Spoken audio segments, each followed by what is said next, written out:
পাশে শুয়েছিলাম। বুড়ি দাদু এইভাবে নাক ডাকে, হাফিস খাফিস।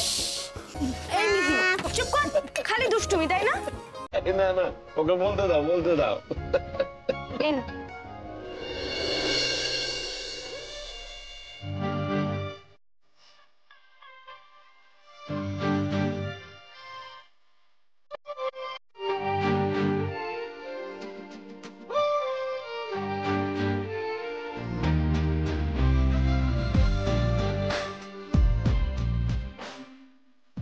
ছিলাম কাল রাতের কথা তো আমি বলতেই পারছি।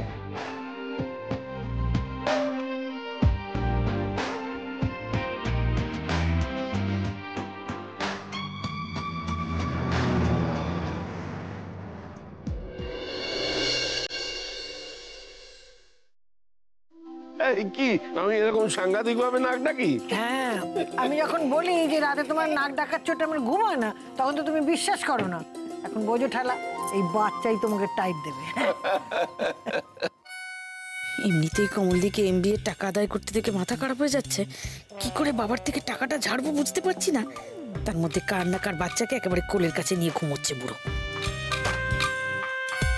নাতনি নাতনি করতে করতে সম্পত্তি না লিখে দেয় মিহির নামে।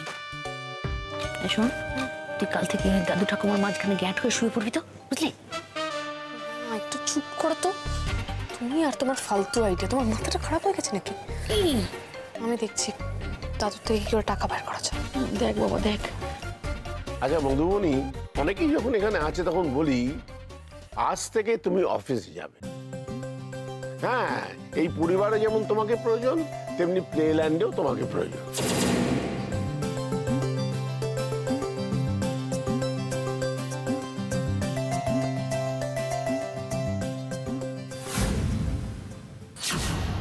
এই দুটোকে বাড়ি থেকে বার করার চেষ্টা করছি আমি, আর আমার পূজনীয় শ্বশুর মশাই ওদের আবার অফিসে পাঠানোর চেষ্টা করছে।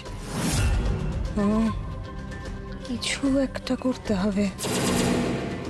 বাবা, এই সবে ছেলে মেয়ে দুটোর বিয়ে হয়েছে, এখন একে অপরকে চিনবে, নতুন সংসার সামলাবে, তারপর ওইটুকু একটা বাচ্চা রয়েছে। এখন তো এই চাপটা নেওয়ার কোনো দরকার নেই। না, আগে একা ছিল, চাকরি করবার প্রয়োজন ছিল, করেছে, কিন্তু এখন তো আমাদের পাবলো রয়েছে। এখন আর আমাদের মধুবনীকে এত কষ্ট করতে হবে না। তাছাড়া বাবা মা, সেনগুপ্ত বাড়ির বউরা তো কোনোদিনও চাকরি বাকরি করে না। তা মধুবনী কি সেনগুপ্ত বাড়ির বউ হয়ে উঠতে পারছে না নাকি? মানে ছোট কাকি, এই সেনগুপ্ত পরিবারের বউ হওয়ার আগের থেকে তো মধুবনী স্বাবলম্বী, আর এটাই তো ওর স্ট্রেংথ, ওর আইডেন্টিটি।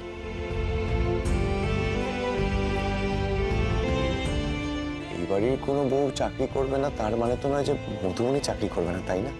না, তাও তো। দেখো ছোট ভাই, মধুবনী নিজে লড়াই করে এতগুলো মেয়েকে যেমন শক্তি জোগালো, তাদের সত্যের পথ দেখালো, ঠিক তেমনি আমাদের ওকে সাপোর্ট করা উচিত না?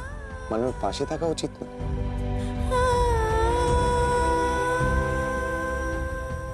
যাতে ও এই পরিবারকে, মেয়েকে সবকিছু সামনে নিয়ে অফিসটাও সামলাতে পারে। আর মণিমা, এখানে তো আমরা সবাই আছি। মধুবনী কিন্তু একা হাতে এর আগে পুরো পরিবারকে সামনে, মানে মিহিকে সামনে নিয়ে কোম্পানির যোগ্য এমপ্লয়ি হয়ে পুরো কোম্পানিকে সামলেছে।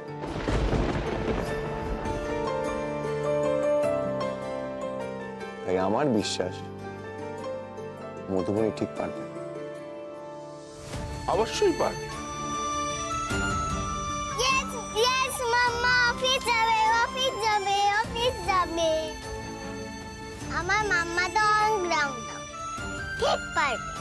মাম্মা তো রান্না করতে পারে, আমায় পড়াতে পারে, পাপাকে বকে দিতে পারে, অফিসের সব কাজ ঠিক ঠিক করে দিতে পারে, আর মাম্মা তো পেন্টিংও করতে পারে। ইয়ে, কি মজা, কি মজা, কি মজা। তোমার মেয়েকে তো ভালো শিক্ষা দিয়েছ, সুযোগ বুঝে তোমার মেয়ে তোমাকে সার্টিফিকেট দিয়ে দেয় একেবারে। হ্যাঁ,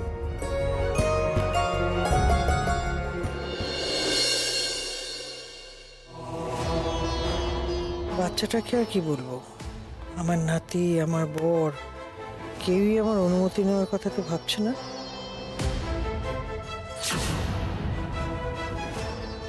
আচ্ছা ঠাম্মি, সবাই সবার মতামতটা জানালো, আপনি কিছু বললেন না তো?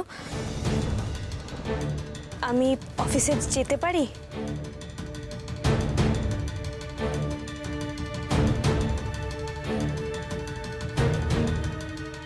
বেশি আনুগত্য দেখাতে গিয়ে নিশ্চয়ই মধুবনীটা ফাঁসবে। Finger crossed. মা মা প্লিজ পারমিশনটা দেবেন না। আমি কি তেমন মানুষ নাকি যে মেয়েদেরকে বাড়িতে আটকে রাখবো, বাইরে কাজ করতে দেব না? লেখাপড়া শিখেছো, চাকরি করবে, নিজের পায়ে দাঁড়াবে, এটা তো ভালো কথা।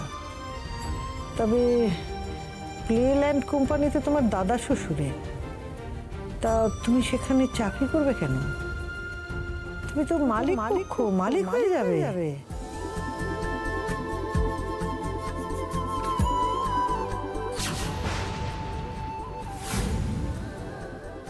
না ঠাম্মি, বৈবাহিক সূত্রে আমি কোনো বড় পদের অধিকারী হতে চাই না।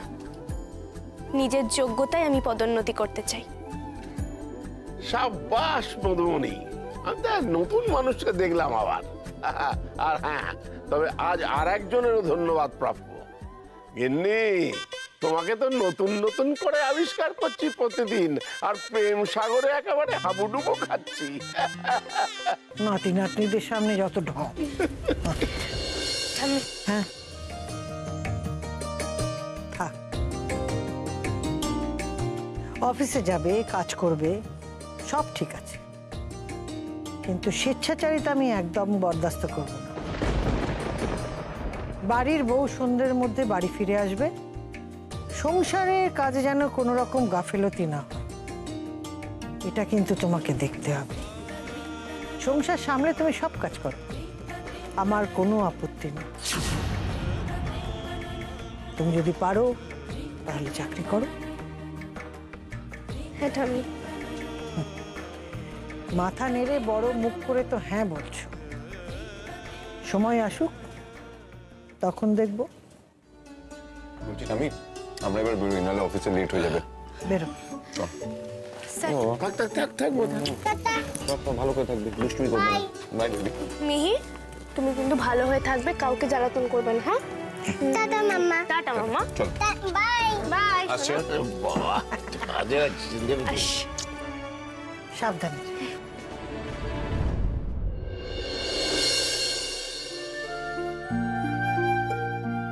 তো বাই দ্য ওয়ে, আপনারা কারা? আরে এই তো সেই যে আমাকে কাল থেকে স্টক করছে। এরা কে জানেন আপনি? ইনি হচ্ছেন আমাদের কোম্পানির মালিক পূর্ণেন্দু শেখর সেনগুপ্তর নাতি কুশল বাবু, আর ইনি কুশল বাবুর বন্ধু ঋগদেব বাবু। এরি, কি হলো? আমি বলছি মধুবনী, তুমি সেই স্টকারেরই ভাই ফুলে? আবার আবার পুরনো কথা তোরা তুমি আমাকে রাখাচ্ছ তো? ঠিক আছে, আমিও বলতে পারি তুমি ভীতু, তুমি আমাকে আসল পরিচয় দাওনি। না না ম্যাডাম, আমি একেবারেই ভীতু নই। আমি তো প্রথম দিন থেকেই জানতাম যে তুমি আমার স্ত্রী হবে। হ্যাঁ, আর সর্বত্র সমস্ত বরেরা তাহলে বউদের ভয় পায়, আমিও তো পাই, তাই না? তুমি আগে থেকেই জানতে। একদম ফার্স্ট ডে যেদিন দেখা হয়েছিল, মনে আছে?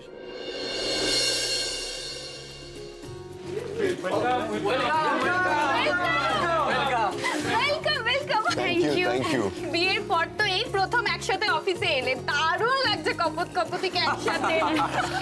আচ্ছা, বলছি কি আজ থেকে মধুবনী আমার চেম্বারে বসবে, কাইন্ডলি একটু অ্যারেঞ্জমেন্টসটা করে দাও প্লিজ। না না, আমি তো তোমাকে আগেও বললাম রে, আমি তোমার ওয়াইফ হতে পারি, কিন্তু অফিসে তো এখন আমার প্রমোশন হয়নি। আমি অ্যাকাউন্টসের পুরনো মধুবনী ছিলাম, আর পুরনো মধুবনী আছি। আমি আমার নিজের চেয়ারে বসবো। ওকে ফাইন, এই যুক্তির উপর তো আমার আর কিছু বলার নেই। স্যার এমনিতেও বউদের যুক্তির পরে আমাদের আর কোনো যুক্তিই কাজে আসে না। সবে মাত্র বিয়ে হয়েছে তো, কদিন যাক, সব বুঝতে পেরে যাবেন। আচ্ছা ঠিক আছে, এবার চলো, let's get back to work. Madhubani, see you letter.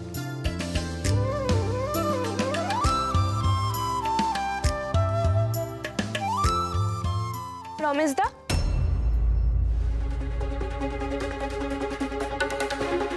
হয়েছে রমেশ দা? চোখে মুখে এরকম চিন্তার ছাপ, কিছু হয়েছে? আমার ভাইরা ভাই অজিত যে নিখোঁজ ছিল, মনে আছে তো? হ্যাঁ, ফ্যাক্টরি সিকিউরিটি অজিত দাকে কি করে ভুলবো? বলো না, কি বলবো? অজিত বাড়ি ফিরেছে ম্যাডাম। তাই? ও বাড়িতেই থাকছে, আশেপাশে চায়ের দোকানে ছাড়া আর কোথাও যায় না, কাজেও যায় না। ম্যাডাম দয়া করে আমি যে এই খবরটা আপনাকে দিলাম কাউকে বলবেন না। না না রমেশ দা, তুমি একদম চিন্তা করো না, আমি তোমার কথা বলবো না। তুমি এই খবরটা দিয়ে অনেক উপকার করলে রমেশ দা। আমার মনে হয় আগুন লাগার ব্যাপারে অজিত দা কিছু একটা জানে। আজ বিকেলেই ওর সাথে দেখা করতে হবে।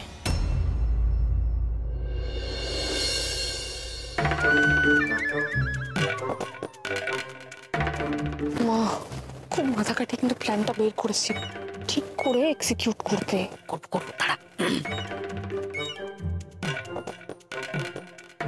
বাবা কাজ করছেন? এই একটা জরুরি কথা ছিল বাবা। বলো। আমাদের রুমি তো কত ভালো নাচ করে আপনি জানেনই। তা ওই ওই হয় না, ওই সোলো পারফরমেন্স, সোলো ফাংশন, ওইসব করে দাদু ঠাকুমার নাম উজ্জ্বল করতে চাইছে বাবা। বাবা, ওটা দাদু ঠাকুমার মুখ উজ্জ্বল করার ইচ্ছে হলো কেন? মানে ওই গোটা পরিবারের নাম উজ্জ্বল করতে চাইছে আর কি।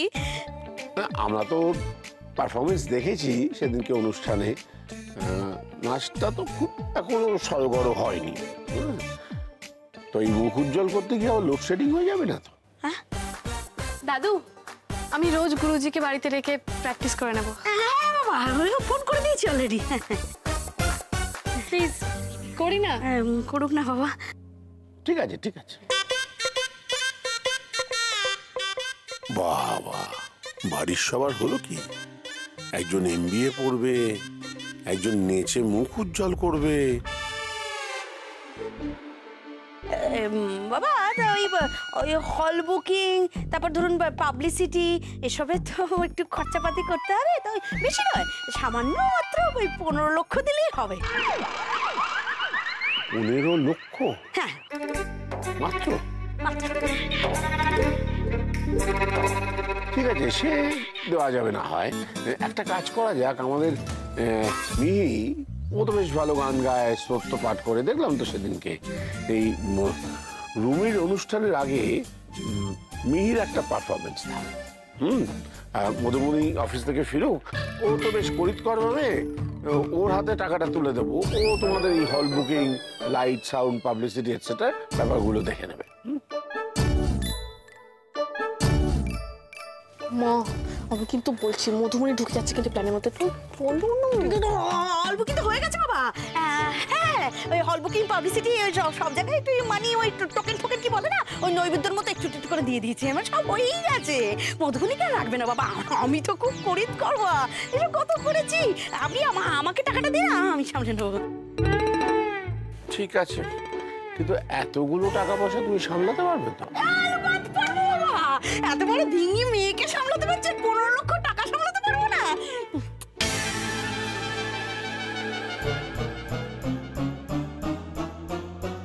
ছোট্ট মেয়ে, ছোট্ট একটা উদ্বোধনী সঙ্গীত গাইবে, তারপরেই তো আপনার নাতনি এই তা ধিন ধিন তা। হ্যাঁ দিদি, লিখুন লিখুন।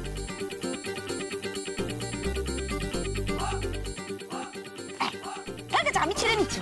হ্যাঁ, থ্যাংক ইউ বাবা, প্রণাম কর দাদুকে।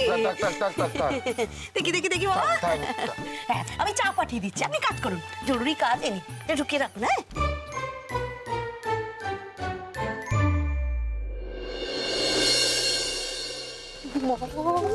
আমার প্ল্যান কিন্তু সাকসেসফুল হচ্ছে। ঠিকই আছে, এই একটাই দুঃখ, কমলদি পেল 40 লাখ, আমি পেলাম 15। বাবা, 25 লাখ লস। আচ্ছা দাদা, বলছি এখানে অজিত বলে কাউকে চেনেন? ওই প্লেল্যান্ডের ফ্যাক্টরিতে চাকরি করতো, কোথায় পাবো একটু বলতে পারেন? অজিত? ওই তো।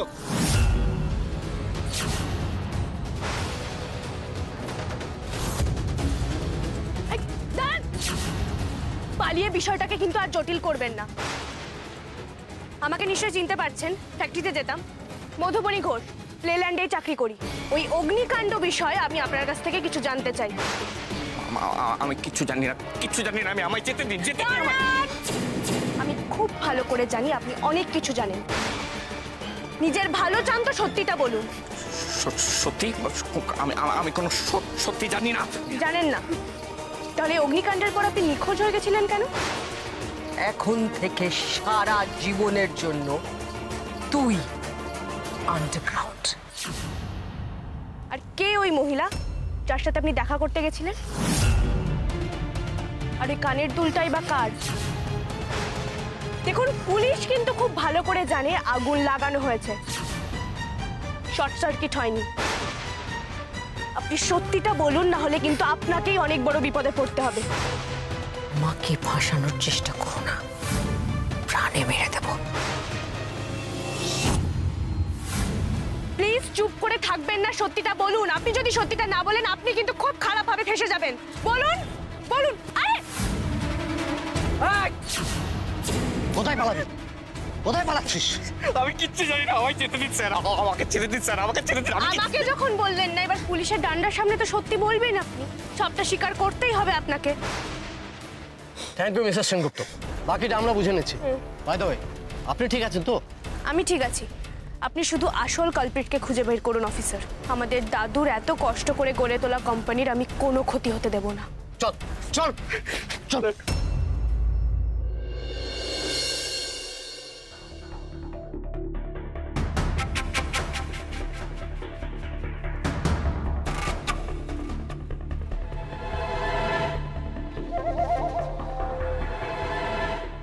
কিরে মিহি, আজ তো ছুটি নাকি? হ্যাঁ ছুটি, গরম গরম রুটি। আচ্ছা মিহি, বলছি যে তোর স্টেপ ফাদারটা বাজে বলে তুই সেদিন তোর আসল পাপার কাছে চলে গেছিলি না ঝুলনের দিন? তুই আবার ফেরত এলি কেন? তুই তো ওখানেই থাকতে পারতি। এইবার কিন্তু তোর এই স্টেপ ফাদার তোকে জঙ্গলে ছেড়ে দিয়ে চলে আসবে। তোকে এত করে আমি সেদিন বোঝালাম, তুই কি বোকা নাকি? কেন চলে এলি? তুমি ঠিক বলেছিলে, আসল বাবাই হয়, আর সে ভালো বাবাই হয়। এখনই ঋকদেব সেনগুপ্তকে হিসেবের বাইরে ফেলে দিল মিহি। নাইস। আমার তো কোনো স্টেপ ফাদারই নেই, আমার তো একটাই বাবা। আরে আমি তো তোকে সেটাই বলছি, সেটাই বোঝানোর চেষ্টা করছি। তুই তোর আসল পাপার নামটা বল, আমি তোকে ছেড়ে দিয়ে আসবো। বল আমাকে। আরে বাবা, আমার তো একটাই বাবা, সেটাই আমার আসল বাবা আর ভালো বাবা, আমার বেস্ট পাপা, ঋকদেব সেনগুপ্ত পাপা। তুমি কি জানো না নামটা? আরে ঋকদেব না, ঋকদেব নয়। ঋকদেব তো স্টেপ পাপা, যে তোকে জঙ্গলে ছেড়ে দিয়ে আসবে। তোর ভালো পাপা, আসল পাপার নামটা বল। কে? তুমি তো কিছুই জানো না দেখছি দুষ্টু বেবি। আমার মাম্মা বলেছে এটাই আমার আসল পাপা। এর আগে আমার কোনো পাপাই ছিল না। তুমি ঘরে গিয়ে একটু পড়তে বসো তো, পড়াশোনা তো করো না কিছুই, বুক ছিঁড়ে পেল, সেজন্য এরকম ভুলভাল কথা বলো। এই কিসের ভুলভাল? হ্যাঁ, তুই তো নিজেই বলি যে তোর আসল পাপা। এই দেখো,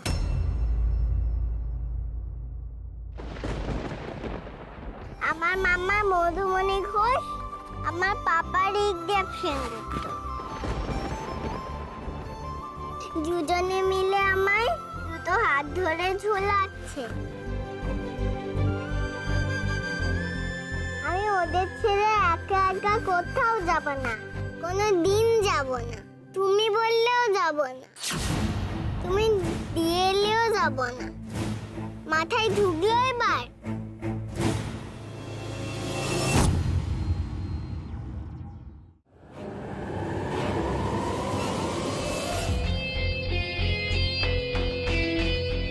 এই ব্যাপারটা কি? হ্যাঁ, এখানে রেখে পাঠিয়েছো কেন আমাকে? ম্যাডাম এই কথাগুলো ফোনে বলাটা খুব রিস্কি হয়ে যেত ম্যাডাম, তাই যেটা বলার সেটা তাড়াতাড়ি বলো। তোমার সঙ্গে কেউ আমাকে এখানে দেখে ফেললে কেলেঙ্কারি হয়ে যাবে। ম্যাডাম ফ্যাক্টরির সিকিউরিটি গার্ড অজিতকে পুলিশ অ্যারেস্ট করেছে। হোয়াট? মানেটা কি? মানেটা কি? তোমাকে এতগুলো টাকা দিয়ে পুষছি যাতে তুমি ওর দিকে নজর রাখতে পারো, আর তুমি দাঁত বার করে আমাকে এসে বলছো যে পুলিশ ধরে নিয়ে গেছে ওকে।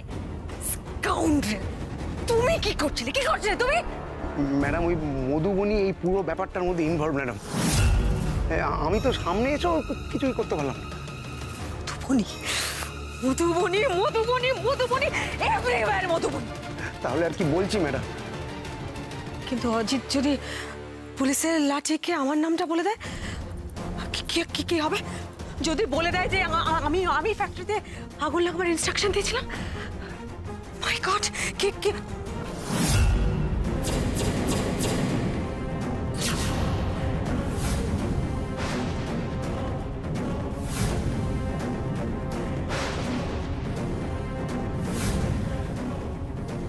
মধুবনী আমার কথা কি কিছু শুনতে পেয়েছে? না না, ওকে কিছু বলার সুযোগই দেওয়া যাবে না কমলিনী।